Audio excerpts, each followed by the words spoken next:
Ops while on IG Live. Oh shit. He can hear his shit. Snap. What's good, YouTube? It's your boy PNF Keith. We back with another reaction video today. As you can see, man, we're gonna be reacting to rapper shootings on IG Live. Now you already know rappers be crashing out nowadays, telling on themselves in songs and shit like that. But now these niggas is shooting on live. That's 4K telling.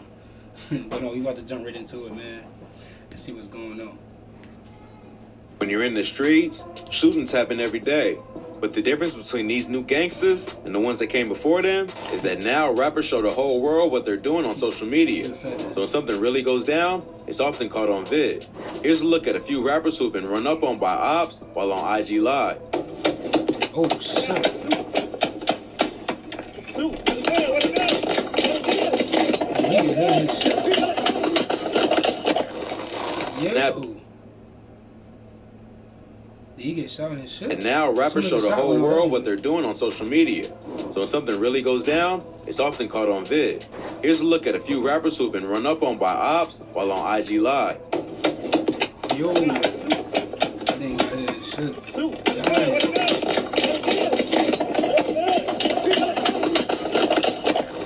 That's a Snap Dogg. Snap Dogg is a rapper from Detroit, Michigan, known for tracks like Pull Up and My Story. The rapper blew up.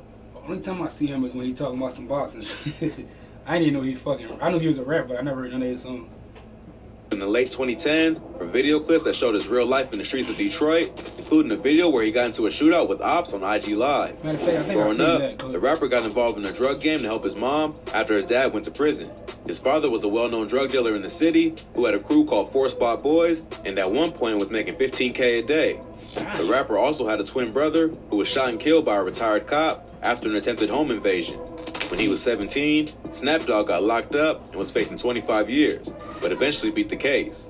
So, after the death of his brother and almost being locked up, the rapper decided to start taking music more. That's like the fucking story of every hood nigga, bro. Your dad get killed or he fucking in jail.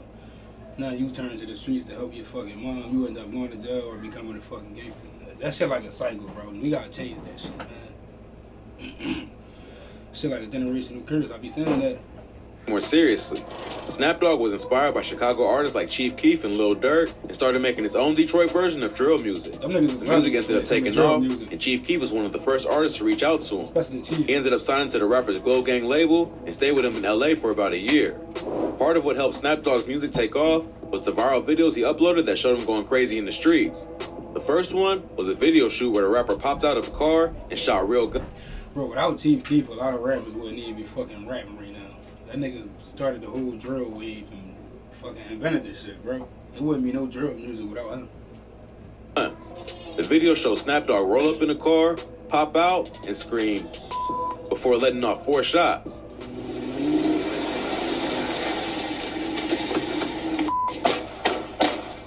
It's clearly a video shoot because there's a photographer right there. But minutes later, police show up and start chasing him.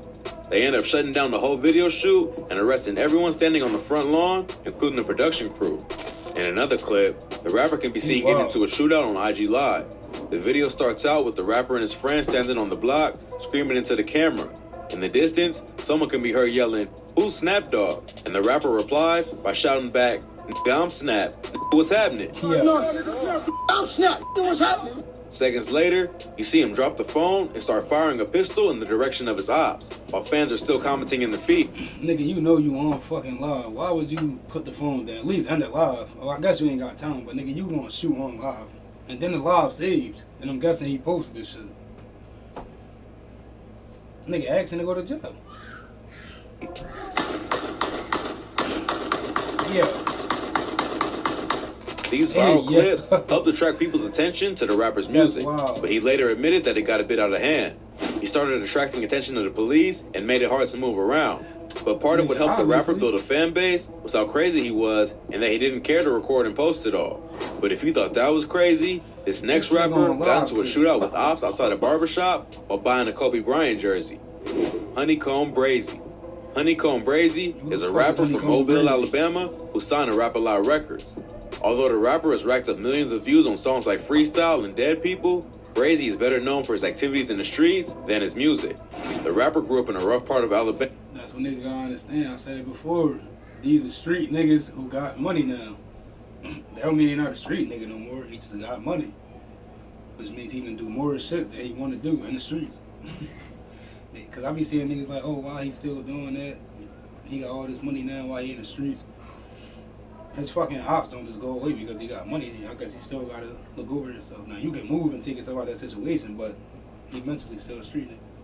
Alabama started getting arrested at just 10 years old. Even though he's only in his late 20s, he's already spent over 10 years behind bars and has been shot multiple times. Damn. He even got into a beef that got so out of control, his grandparents were murdered and had their house set on fire by a man who allegedly has connections to the cartel. Leela and Tony Lewis, and were the head of their families. And we've also learned that they are the grandparents of local rapper Honeycomb Brazy. Niggas gotta realize, whatever you do, nigga, that shit gets everybody else around you involved. He had beef, now they killed his fucking grandparents, his grandma and grandpa. Shot the house up, set it on fire. Because of a fucking stupid decision he made. Niggas don't be thinking of. Check out our previous video on Honeycomb Brazy for more info on his criminal history and past. Back in 2016, the rapper allegedly shot one of his childhood friends, Ladarius Stank Moorer, after Stank showed up at his girlfriend's apartment and found Brazy there. The rapper was supposedly just there to sell her weed, but an argument broke out and Stank ended up dead. Brazy beat the murder case, but after that, he became one of the most hated dudes in his hood because Stank was well known and well loved in the city. Ever since, Brazy has had a target on his head and has been shot at by ops several times. In November 2020, the rapper went to go purchase a Kobe Bryant jersey in Montgomery County, which is about 2 hours from Mobile. Brazy was sitting in a parked car outside a barbershop with his homies, showing off his new purchase to fans on IG Live, when suddenly, gunshots start going off. The screen goes black, and you can hear more shots going off in the background.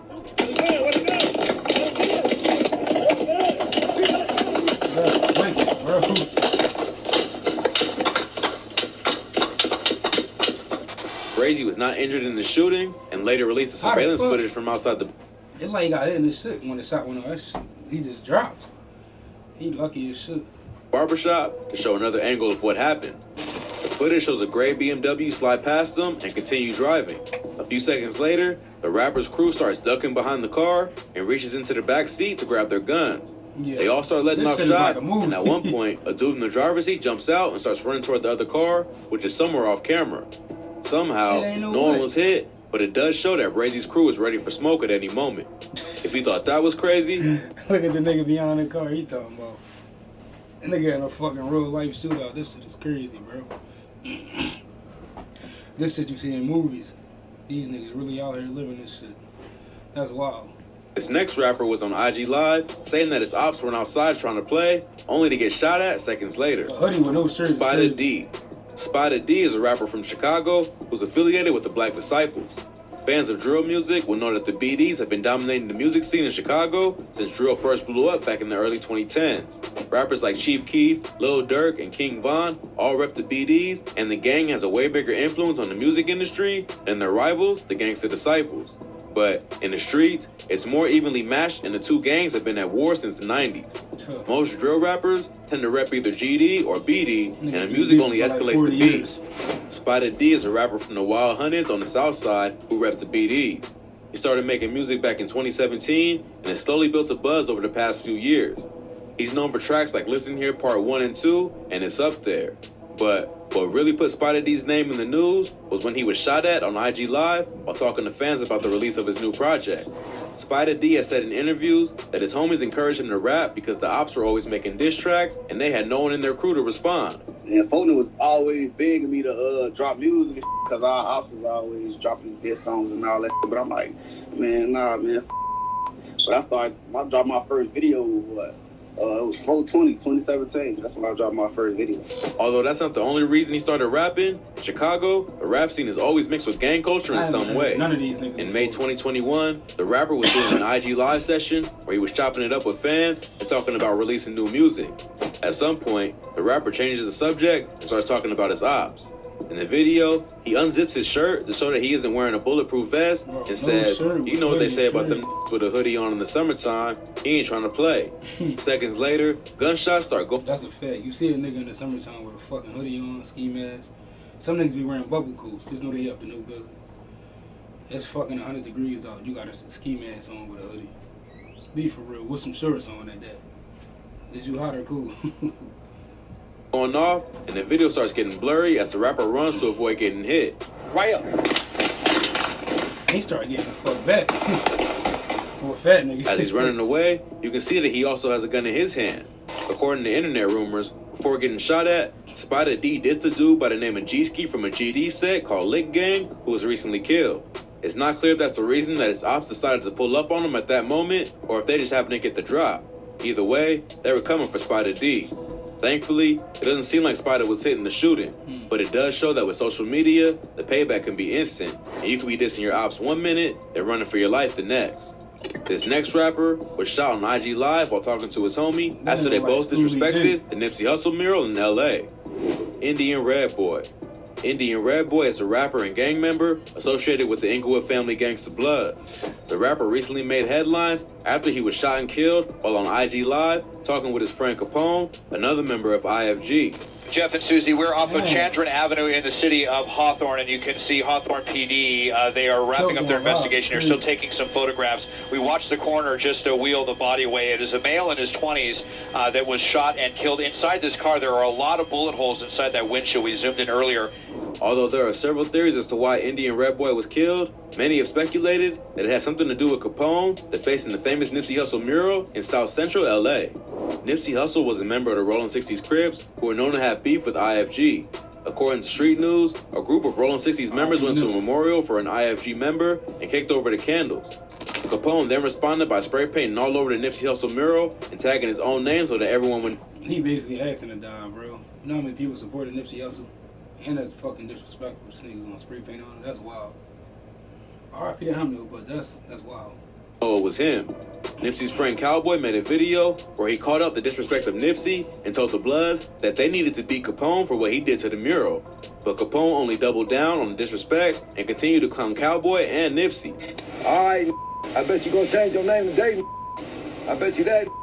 Y'all need to beat that right now before the homies line up and come do some dumb behind this dumb ass, bro.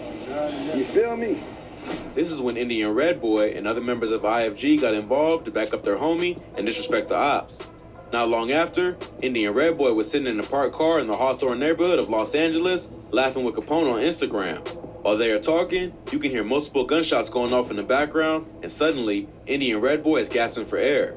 Capone asks him where he is, and Indian Red can barely make out the words Hawthorne before passing away. Because the defacing of the mural brought so much attention to the two of them, many assume that the shooting was payback for Indian Red Boy, co-signing the disrespect of Nipsey. But there's another popular theory that the murder actually had nothing to do with the mural. Indian Red Boy wasn't always a member of IFG. He used to rep Hollywood Power Rule from Compton before switching hoods. He allegedly left on bad terms, and it was his own people who took him out. His brother has suggested that Indian Red was actually set up by 3 men and a female. Doesn't say who it was or why they did it, but he does promise his brother that they will get revenge. Whatever happened, it's a tragic story, but Indian Red should have known not to let his guard down when he's already got so much beef. That's wicked. You disrespect all these other niggas and then your own homies killed you. That's the end of the video though, man. These niggas is wild, I ain't gonna lie. Shooting on camera, getting killed on camera. Not the life you want to live, man. Stay out the streets. Stay in school, man. Get some money the legal way. The streets not it.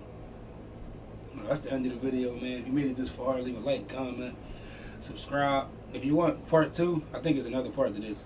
Want me to react to part 2? Let me know in the comments how I react to it. Recommend some more videos for me to react to. Cause this shit is crazy. Not gonna lie. But shit, man. Peace.